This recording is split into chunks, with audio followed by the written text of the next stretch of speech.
Well, this thing's gotten pretty dirty,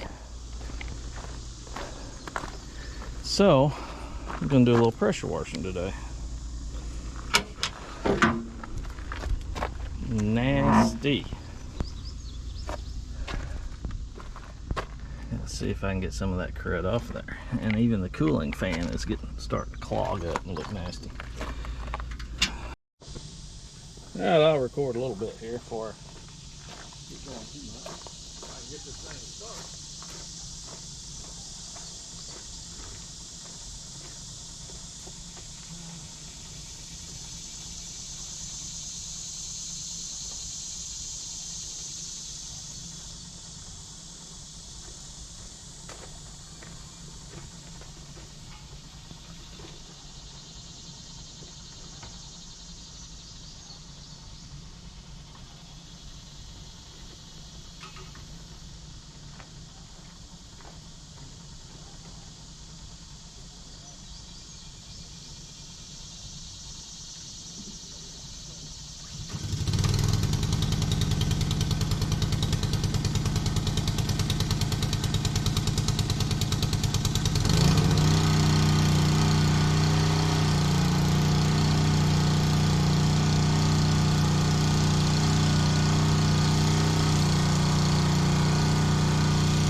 soaped it up good, and then I high pressured it, and it did a lot better than I thought it would, really.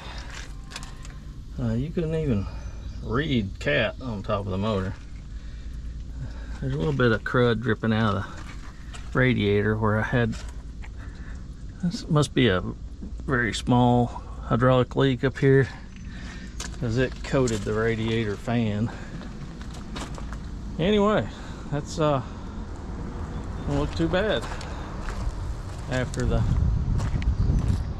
wash. We'll see. We'll let her drip dry and then come out and make sure she starts up. Make sure I didn't soak too much stuff. And then we'll try to clean out the inside and check the air conditioner. And if the air conditioner's not working, I'll have to raise the cab and try to charge it. If the air seems to be working, I'm gonna put the door back on it, get back to work, get it dirty again. Maybe not so dirty on the inside. It wasn't dirty inside till I ran it yesterday. Not like that. You can see where my hands were on the joystick. Those are nasty. That's what I looked like when I come out of that thing. Running it with no door and the windows open. All right, thanks for watching. Keep tuning in. I'm trying to build a place out in the woods. Got to get the road built first, especially before winter. Thanks.